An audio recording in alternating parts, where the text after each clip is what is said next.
각 기관별 그리고 이제 소속 기관별 발표하신다고 수고 많이 했습니다.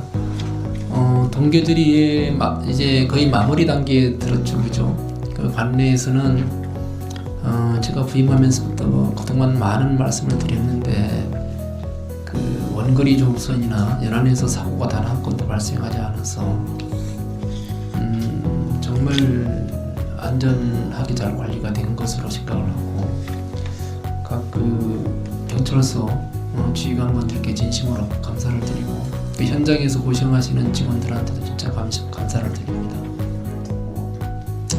이토록 우리가 관심을 가지고 관리를 하면 얼마든지 해양 안전이라는 어떤 우리 목표를 충분히 지금 달성하고 있다고 저는 그렇게 생각을 하고 그걸 저는 잘 실행을 해주신 것 같아서 너무 감사를 드립니다. 지난해 같은 경우에는 선박 사고로 인한 인명피해가 거의 1명밖에 발생하지 않았다고 통계적으로 나와 있고 8명의 어떤 인명피해 자체가 1인 조업선에서 좀 구명조끼 미착용으로 발생이 됐고 특히 지금 말씀을 좀 드리고 싶은 거는 지금 현재 해양사고가 많이 발생하지 않고 있기 때문에 우리가 긴급한 어떤 상황에 대한 대처 능력이 실전처럼 자주 발생하다 보면 잘 이루어지지만 그렇지 않은 경우에는 좀 느슨하게 움직이다 보면은 좀 문제가 좀 생길 수 있는 부분도 분명히 좀 있습니다. 그래서 그 작전 요소, 상황 요소 그리고 이제 대응하는 과정에서 문제의 소지가 좀 없는지 각별하게 관심을 좀 가져주실 것에 대한 말씀을 드리고 싶고 특히 그 각 경찰서의 구조대에 대해서는 그 지휘관분들이 반드시 좀 현장에서 훈련하는 것을 좀 같이 좀 인정을 해주시고 각별하게 좀 관심을 가질 것을 좀 당부드리고 싶습니다. 그리고 특히 이제 수중 훈련과 관련해서는 조금 소홀함이 없이 반복해서 훈련이 좀 될 수 있도록 그렇게 좀 해주시기 바랍니다. 결코 어떤 매뉴얼이나 이런 것으로 다 할 수가 없습니다.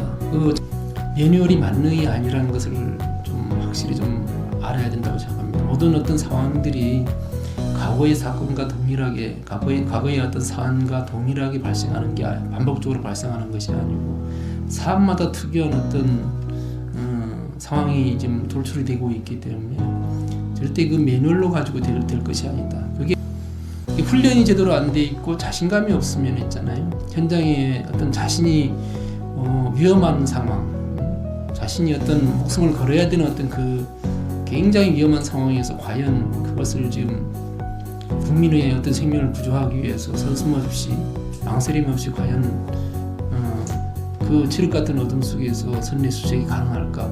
그 절대 그 쉽지 않은 일입니다. 그런 이제 끊임없이 반복적인 어떤 훈련을 통해서 자신감이 들도록 해야 되는 거고 정책을 수립하면서 이것이 지속성 있게 실행이 가능할 수 있도록 하는 요소는 결국은 정책 수행 대상들이 어느 정도 신뢰를 가지고 공감하는 형태가 이루어져야만 그러니까 서로가 소통을 바탕으로 이루어져야 된다는 얘기죠. 사람을 움직이는 것은 지시 명령, 제도, 규정, 매뉴얼보다도 더 중요한 것이 저는 항상 그 마음입니다.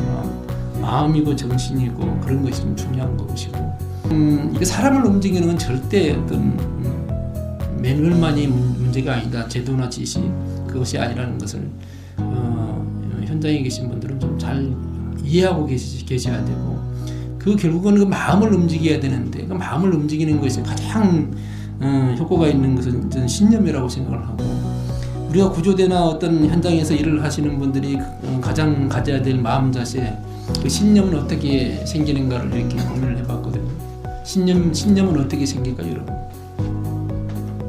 그러니까 국민의 어떤 생명이 위험에 처했을 때 반드시 구조를 해내겠다는 생각을 반복적으로 가져서 그것이 마음속에 내재화됐을 때 그것이 하나의 어떤 신념으로 자리 잡을 수 있다 이렇게 보는데 준비가 안 된 상태에서 신념을 너무 지나치게 강조했을 때는 지나치게 신념만 강조할 수도 없는 겁니다. 신념이 지나치게 강조가 되면 그 옆에는 항상 위험이 따른다는 것을 그래서 그 신념만 지나치게 강조해서는 안 되고 상황 판단을 현장에서 적절하게 할 수 있는 어떤 능력을 갖추도록 결국은 반복적인 훈련과 그 훈련을 그냥 하는 게 아니고 이런 어떤 상황이 맞닥뜨렸을 때 나는 어떻게 행동할 것인가.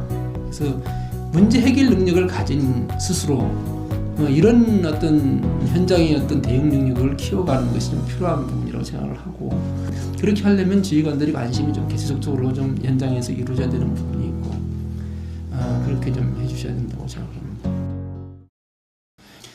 현장에 처음 도착한 세력은 반드시 아나운싱을 하는 게 좀 필요하다고 늘 말씀을 드렸거든요. 현장에 도착한 세력은 첫째 인명과 관련된 사안들을 아나운싱을 해야 된다. 인명이 사람이 몇 명이 보이고, 그다음에 몇 명이 갑판 위에 있고, 몇 명이 지금 바다에 추락해 있는 거 있고, 어떤 그런 사안들을 묻기 전에 충분히 설명을 할 수 있는 상황들. 두 번째는 재산과 관련된 사안이죠. 선박과 관련된 사안들. 선박이 어느 쪽으로 몇 도 기울어져 있고, 이것이 점차 더 기울어지는 것이 좀 심하게 한다든지, 그런 사안들을 알려주면은 결국은 현장에서 어떤 충분히 사안이 전달이 되고 있기 때문에 상황실에서는 그걸 보고 충분히 판단을 해서 어떤 대응 세력들 투입 여부를 판단하게 되기 때문에 안타까운 것은 이제 국민의 생명이 연안사고에서 발생하고 있다는 거죠. 이제 3년간 연안사고가 이제 80명이 이루고 있다는 것은 이거 참 그간은 이제 우리가 원거리 그다음에 어떤 해양 사고에 대해서 많은 관심을 갖다 보니까 일본에 신경 좀 못 썼는데, 연안 사고는 굉장히 대응하기 좀 쉽지 않습니다. 이게 사고라는 것이 동일한 장소에서만 발생하는 것도 아니고, 한두 가지 이런 어떤 대처 방안으로 이 사고를 줄일 수 있는 것도 아니고, 각종 어떤 다양한 장소에서 다양한 어떤 사안으로 그렇게 좀 희생이 되는 국민들이 이렇게 많이 발생하고 있다는 거. 많은 관광객들이 이제 해수욕장이나 이런 데서 지금 하는 방문을 좀 이루어지고 있는 것이 지금까지와는 좀 다른 양상으로 좀 전개되고 있다는 생각이 좀 듭니다. 그러니까 현장에서 일을 하시면서 그런 부분에도 좀 적극적으로 좀 관심을 가져서 저한테 그 어떤 지원이나 이런 것에 대해서 좀 그리고 어떤 방법으로 줄일 수 있는지 같이 고민하면서 점차 이 부분에 대해서 좀 관심을 가질 때가 됐다 하는 그런 것을 좀 말씀을 좀 드리겠습니다. 이제 사고가 발생하지 않는 과정에서 어떤 사건이 하나 발생했을 때 그게 대응이 참 어렵습니다. 그런 것이 있기 때문에 항상 관심을 가질 필요가 있겠다는 생각을 하고 있습니다.